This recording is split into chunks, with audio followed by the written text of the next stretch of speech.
Welcome to Alasquatch, the show all about Bigfoot in the great state of Alaska.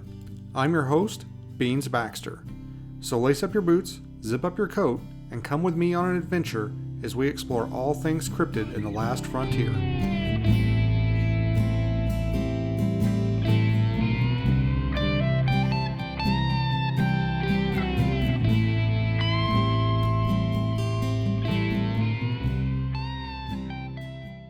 All right, guys. Hey, I'm out here with Chuke from Chuke's Outdoors. He come down and he's visiting us here in Homer, the quaint little drinking village with a fishing problem. Cosmic Hamlet by the sea. The Cosmic Hamlet by the sea. I tell you what, it's you grew up here. Yeah. It's a mysterious place. There's ever since I was a kid, the head of the bay is like a hot spot for weird paranormal stories. So it's a lot of strange stuff here. It's pretty interesting. Yeah, buddy. That is Arlo. Arlo, I think it's been a while since Arlo's been in a video. He went camping with me, I think, last year, and he is now 2 years old, and he is full of energy. He's in his terrible twos. All right. Look what you did. Do you want another drink? Oh, I'm good. What are we talking about today? We're talking about people that don't discipline their dogs. No. Actually, I wanted to touch a little bit on what we were just talking about in your video. Yeah. I was telling you about the video I came across where basically people are making up stories for true crime content. Mm-hmm. Now, I've always been sure that people were making up stories for Bigfoot content. Yeah. Oh, yeah. I think anybody with, common sense can probably suss that out. A lot of the content online is creepypasta. It's just made for entertainment. Yep. But I got to admit, I was a little surprised that I found out that people were making up stories regarding true crime. Because I just thought, like, crime happens every day. Yeah. People get murdered every day. People go missing every day. Yeah. I'm like, that's something you don't have to make up. Like, it happens. Right. But apparently, my mother-in-law pointed me in the direction of this video that talks about this couple that went missing around the Ski Lac Lake area, which is an area that I'm very familiar with. Like, I've spent a lot of time out there. I go out there quite a bit. And I was watching this video and I'm like, how have I not heard about this? Even if it happened years ago, I should have heard something about this. Anytime somebody goes missing, you usually text me like the Nixle alert or something. Yeah. We've never heard of this. Because I spend so much time out in the woods, I try to keep abreast of missing people just in case I ever run across any. And this couple, apparently they went out for a picnic. They disappeared. I don't believe she was ever found, but he was found with some kind of head trauma stuffed in like a 55-gallon drum. And the way it was described, it sounded like a bear bait station. Right. And sounded intriguing as hell. I'm like, man, I'm going to dig into this. I'm going to look more into it. And of course, the people's names were given in the video. I think even their ages, stuff like that. And so I started digging into it, and they never existed. Nothing. That even if it didn't make headlines, you would have found something. If that actually happened, there would have been some kind of news report. Well, there is also the state website. Oh, right. That a list of missing persons. Yeah. And obviously the man wouldn't have been on there, but the woman would have if they never found her. So, I was kind of surprised. I'm like, is this what it's come to, that we're, lying about true crime? We're making up content. Yeah. And, there's a lot of people that are going to watch that and believe it. Mm-hmm. And, do you think there should be some kind of disclaimer, or do you think they need to start labeling content now fiction and nonfiction? With AI involved in the mix, it's just, it's kind of depressing because it's just like ruining, the belief factor for everything else. They're just like, there's all this fake stuff. Like, it's almost like the majority of it's fake nowadays online. Yeah, then where do you put? Because to a lot of people, Bigfoot is fiction. Right. Whether it's a legit sighting or claim, Yeah. they'll want it to be labeled fiction. Yeah. And so there's that gray area where is it fiction? Is it true? Like, some people think it's fiction, some people think it's true. Right. And, I don't know. I don't know if you remember. I think you're a little older than me. But I don't know if it hit like when it came out up here, the Blair Witch Project. Right. Yeah. Like when that movie came out in the 90s, People thought it was like real. I remember people thinking it was real. I wasn't sure. I was Yeah. pretty sure it probably wasn't real. But again, there were, No. I was like, I don't know, that might be real. And so, it's in that same like, do we need to start clearly defining fiction from nonfiction? Because it seems like it's getting harder and harder to tell.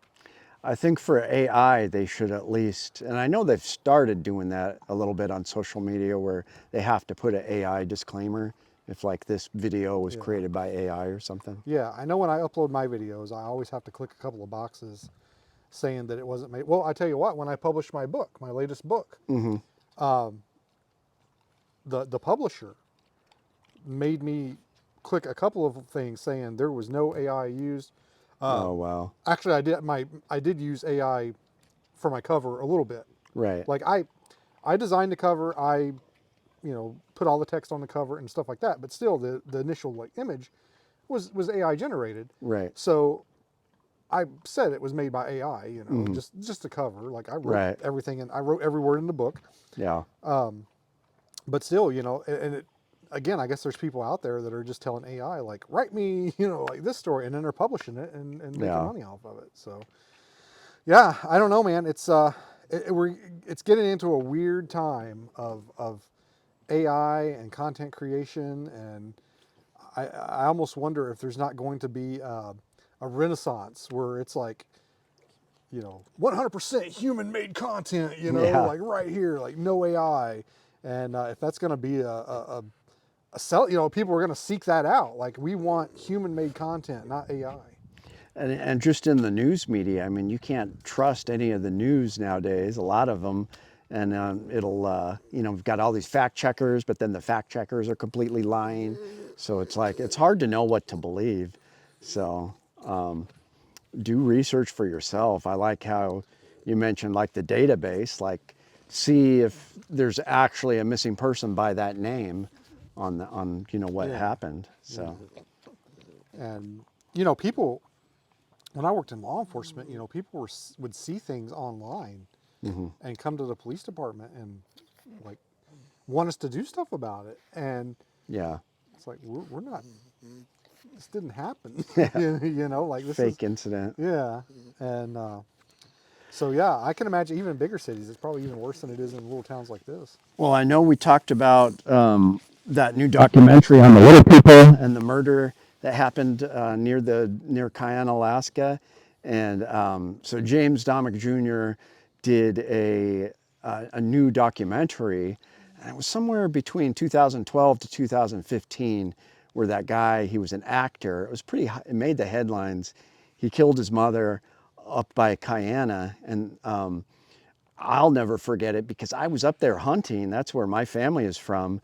And it ruined my hunting trip. The troopers locked the whole village down for 5 straight days, almost a week. And I was just stuck in a cabin with my cousin, probably the most pristine hunting grounds I've ever seen in my life. And I wasn't able to hunt because this guy, he actually like broke in some guy's cabin and shot some other guy who survived because he was just going around like hijacking shit and stealing stuff. So, but that was a true crime thing. But now it came out that he was saying like the little people were messing with his mind or so. I haven't seen the documentary. Like I really want to see it. It sounds interesting. Yeah, we'll have to watch it and give our critiques of it. And Definitely. I'm definitely I'm interested to see where they go with it, because I know they had that that documentary a few years ago about, I think it was called Sasquatch, Okay.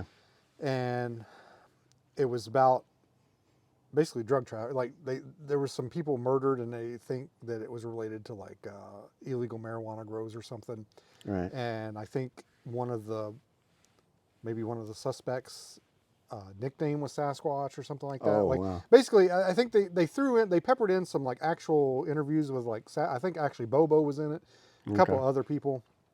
But at the end of the day, it was actually a true crime documentary Okay. that just had like a little sprinkling touch of Bigfoot lore in it. Right. And I'm kind of curious if they're going to do the same with this, where Yeah. it's going to be, a true crime grounded, thing, but they're just going to mention the little people and Right. maybe do a few minutes as little people lore, Hmm. how it fits into the story, and they're just going to be like, that didn't happen. He was on drugs. Right. Yeah. Because that was kind of the inside. I mean, my uncle was a trooper. He was retired at the time, but he had connections. And when I was up there, that I heard it was drugs.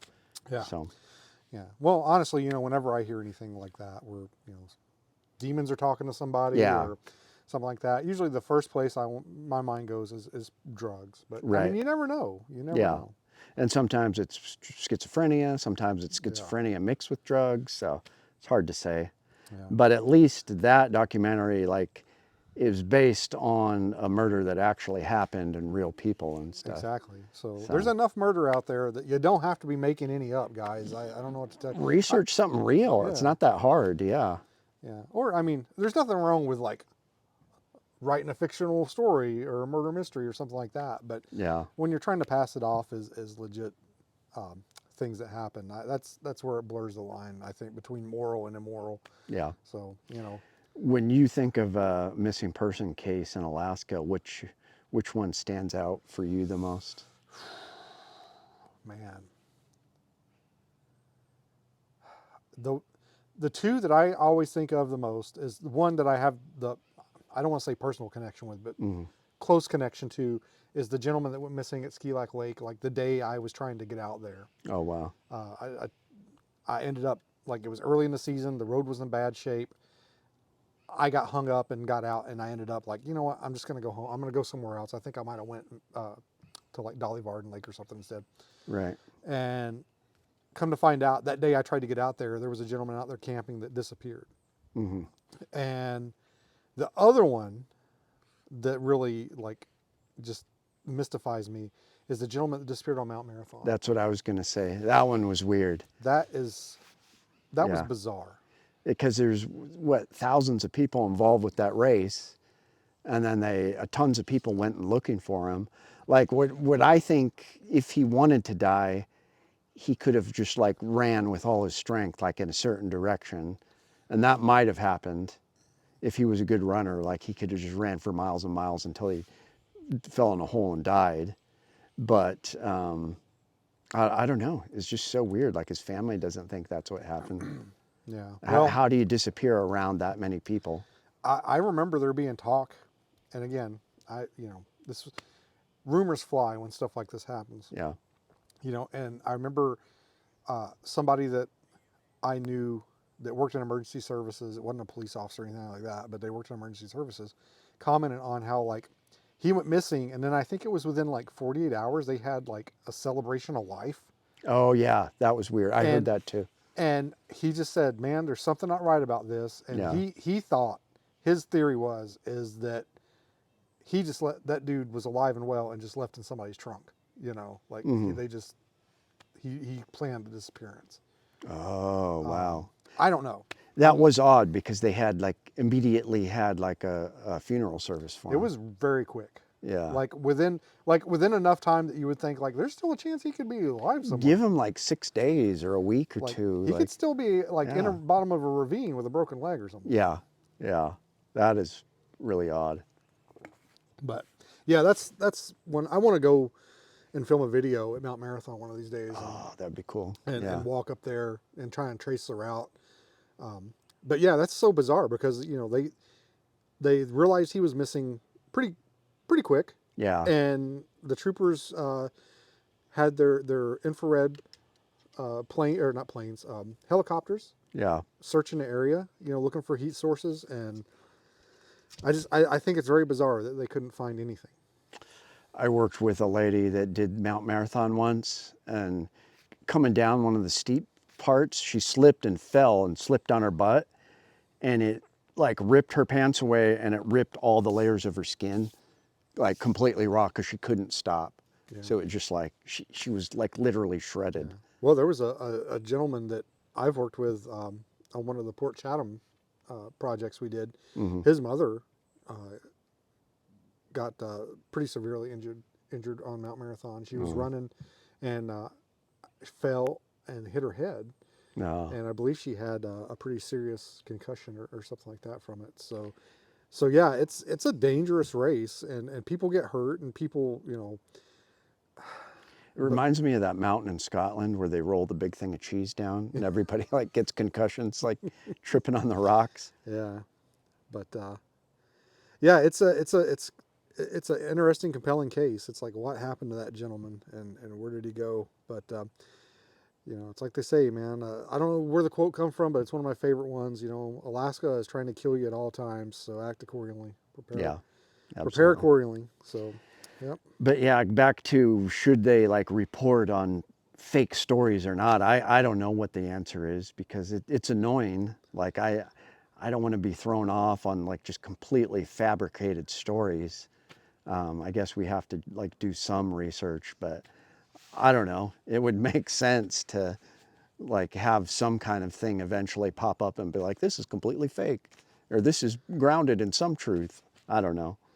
Yeah, yeah. I don't know what the answer is. You know, I'm a big fan of, you know, freedom of expression, freedom of press. Yeah, Uh, you know, and I guess it's not really hurting anybody. right. That's true. Um, but at the same time, you know, deceiving people isn't necessarily a, you know, a morally correct thing to do. I think Yeah, I don't know if it's a true story or not, but you remember the movie Fargo, yeah. and the guy like leaves a briefcase of money out in the field or whatever. Hmm. Um, there's a story about some lady, some Japanese lady that saw the movie Hmm. and then went looking for the briefcase and froze to death. I don't know if it's true or not, Okay. but that is the type of situation where somebody could see something, not realize that it's fake, and, you know, inadvertently, you know, hurt themselves or somebody else. So What I want to know is the urban legend true of the lady that was ripped in half by the helicopter on the flats? Just do you remember if that's I true or not? I heard that story when I first got here to Alaska Hmm. at Fort Richardson. That was one of the stories they told us at our in briefing. Oh wow. Basically, they give you a safety briefing and say, don't, you know, don't pet the moose, you know, don't pet the bears, and don't go out on the, you know, the flats at low tide. So it's basically quicksand. This lady was like stuck in the silty quicksand basically to her waist, couldn't get out, so they brought a helicopter and hooked her up on some harness, and it apparently ripped her completely in half. That's what the story says. So I can't swear to this, but I did go down this rabbit hole one time and tried to Hmm. figure out if that was true or not. Yeah. What I figured out, and a lot of this is from Reddit, Okay. where because somebody on Reddit was like, "Is this story true or not?" Right. And from what I could discern, is it didn't happen on turning an arm. It happened maybe on the Knik River Okay. or somewhere in the valley. Okay. And the hell, Arlo? He's peeing on the cushion. Oh my God, you're being such a bad boy today. And the guy got stuck, and the water was rising, Hmm. and or maybe he was in a boat or something, and he got out of the boat and got anyway he got stuck. It wasn't even a lady. And no, it was a guy, and the water was rising, and somebody cut like a fuel hose on their boat Hmm. and gave it to him, and he would, you know, to breathe from as the water, because the water was getting up around. Anyway, he ended up drowning. Hmm. He drowned before they could even get like a helicopter to him. Okay. But he was stuck like in the silt Yeah. in the river And died. and died. But he died before the helicopter even got to him. Hmm. And that's where, from what I understand, where the legend came from, that nobody got ripped in half with a helicopter. Yeah, because we never got a name or anything. about the lady, so it's probably fake. We'll have to do a video one of these days on the red flags Yeah. of encounters and stories and what to look for. But And and research the helicopter rip in half story too. yeah. But anyway, guys, thanks for watching. I hope we infotained you with some entertainment and info. I'm Beans Baxter from the Last Watch podcast. This is Chuke from Chuke's Outdoors. These are my very misbehaving dogs. Thanks for watching. See you guys.